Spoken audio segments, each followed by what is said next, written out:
What's up, Power Athlete Nation? Tex here with Lauren Polivka. I took a special trip down to Atlanta to educate myself, investing in some education, and we're gonna kick mobility's ass. We're gonna learn how to move properly versus wasting time in that mobility stuff. So I'm all about it. I'm all about it. So walk me through kind of your discovery of this thing called movement. The movement. The movement of movement.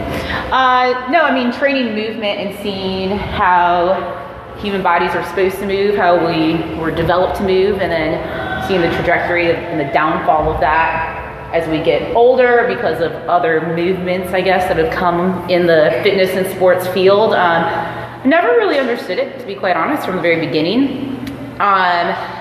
Training movement, getting your body ready to prepare for sport or competition or life always seemed like a lot more, made more sense. I mean, I'm a physical therapist. What does that mean? It means, therapy in a physical way. So actively teaching people how to do the right things. I mean, that's my job.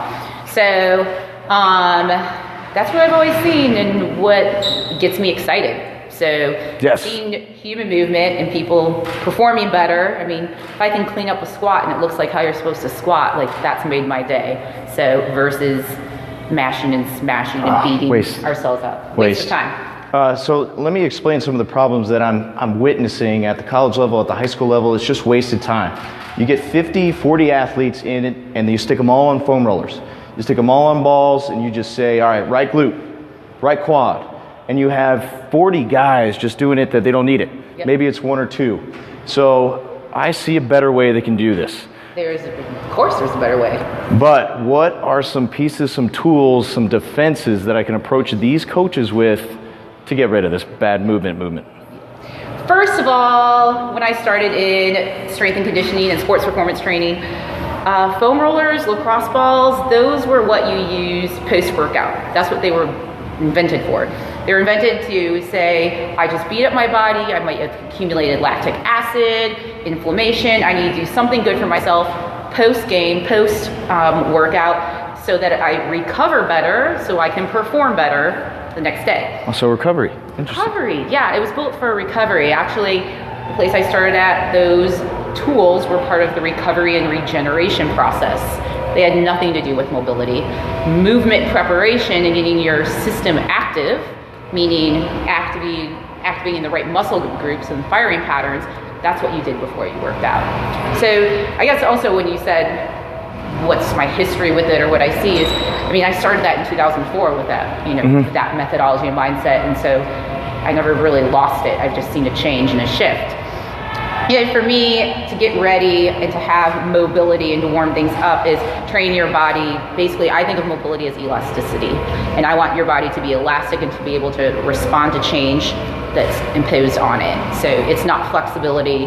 And in order to do that, how do we make ourselves elastic? We train proper movement patterns. There you go. And that's sports. It's just instantly responding and reacting to whatever the hell you need in an instant. Correct. Not just getting into certain positions and entering the pain cave. Yeah, ACL injuries, most of them are non-traumatic. That's right. So something happened, the body couldn't respond to cutting or movement or whatever was imposed on it. So why does one person get one and the other person doesn't? One's more elastic and then more stable. Awesome. So we talked a little bit off camera and you had a golden definition for mobility. Yes. And I need to hear it. Okay. That is a term we sort of put together and played around with for a while and came up with what I think is the golden definition, which is dynamic functional mobility. So before I train people, before people work out or compete, I want to see moving parts. I want it to be dynamic, so it's constantly changing. I want it to be functional, so it specifically relates to that athlete and what demands are going to be imposed upon them. And it's mobile, so it's training that elasticity in it. So these are full, total body, kinetic chain, human movements that we're training that we almost anyone can do, but we adapt them and we change them based on the specific athlete. And that's what I think mobility really should be, and that's what warming up should be. Yes. So many of you are familiar with our primal movement patterns. So just the upper body, horizontal push, horizontal pull, vertical press, vertical pull, and then our hip hinge over that x-axis, our lunge over that y, and then our step up. So then we want to seamlessly and effortlessly combine these primal movement patterns, and that is sport. So if a warm-up is just isolating one of these, we have an issue. So let's talk about some warm-up tools in which you could kind of prime these movement patterns and then just look at the body as a whole instead of just isolating one piece at a time for warm-up. Sure. So you ready to learn something? Sure. Okay. Let's talk about one that I call the dynamic squat stretch sequence. Okay, so what that is that when you think about a squat, so your hip hinge that you guys are talking about, what happens? Usually everyone, they might not initiate the squat properly. We see all these awful initiations, but what really happens is that as you're getting deeper and deeper, so as that hip flexion is going lower and lower, all of a sudden, boom, everything gets lost. Chest come forward, toes come out. So there's this zone that we lose, okay? That zone, I believe, that we lose, well, two things. That's a stability component that we can talk about, but really it's all of a sudden the thoracic spine trying to still stay extended and be able to rotate over two hips that are getting lower and lower to the ground as their center of mass is changing. So most people have enough ankle, hip, and knee mobility to complete the squat, but they can't put that pieces together as their spine has to extend. So dynamic squat stretch sequence is going to put you in a position to maximize your squat. We always do things unilateral. And the reason that is because I want to make sure the right side and the left side are being warmed up and challenged in the exact same way. Versus doing bilateral things where you're going to miss those components if there's a compensation pattern, okay? Right on. So let's go ahead and do it. So you're going to take your right leg forward and your left leg back. I want you to get onto the ground, onto your knee to begin, okay? Take your right leg and you're going to bring it forward as far as you possibly can. Your heel can stay on the ground. If your ankle is bendy enough, I don't care if your knee goes over your toe. Okay. And if you want to argue with me with that, I always say, we'll save that for later. Yeah, save that for later. We can talk about that.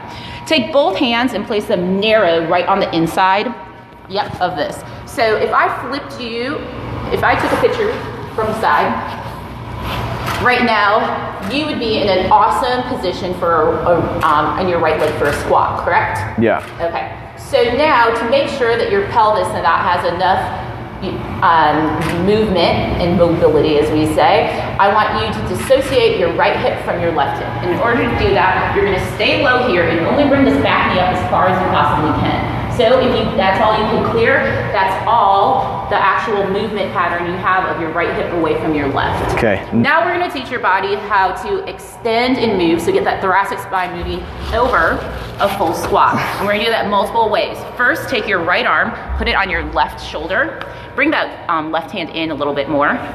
And what you're going to do is as you're going to inhale, as you exhale, you're going to lift your chest as far as you can and put this elbow onto this knee and push out. So exhale there. Good. Perfect, and hold. Inhale, come back down again. And exhale, sit up and hold. So we're going to start with breathing to improve thoracic mobility and opening up that hip. All right. Next, after we do that a couple of times, we're going to take that left arm again closer so that we're narrowing up here. You're going to take your right arm to the side, and we're going to go ahead, straight out to the side. You're going to exhale, rotate up towards the ceiling, eye here, and then you're going to inhale down. Now, one thing we have to look at, you have lifted your chest, right? And your thoracic spine has to be straighter now. Your knee, you're now in a deadlift position. You've lost your squat. Vertical shift. So go ahead and shift back over here. Good. Okay. That is where we need to work on mobility over this. Okay. Go ahead. Exhale, rotate. Good. Keep that knee forward and inhale down, just touch the ground. Go ahead and do that about 3 more times. Exhale, rotate. Good. Inhale down. And 1 more time. Exhale, rotate. Good. And inhale down. So now we've just warmed up your diaphragm, your ribs, and your thoracic spine rotating right. Now we have to make sure that you can rotate left in the spine too. This hand's, nope, you're going to stay there. You're going to keep this knee as far forward as you possibly can and your hip low. Take this hand behind your head. Behind your head, good. Now rotate to the left as far as you can. Stay knee forward, hip low, and now rotate down. Take your elbow. I need you to touch it down here with that knee forward. Oh shoot, you're running out of mobility there. Nah, I got it. And back down again. So basically, those would be the movements of the dynamic squat stretch sequence. You compare right side to left. You know that then in your squat you're being pulled one direction or another, and now you've just taught your body and gotten ready to stay in a low squat and to start extending and rotating through your spine. Now I can Does breathe. that make sense? Yes. Okay. And So- also your breathing has now increased. Your heart rate should be increasing a little bit now from doing that. Good. All right. So that's a better warm-up for me. Awesome. So to give you some perspective, we typically work with court, field sport athletes.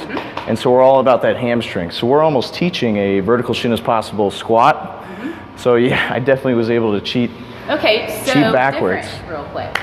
So, Lay it on me.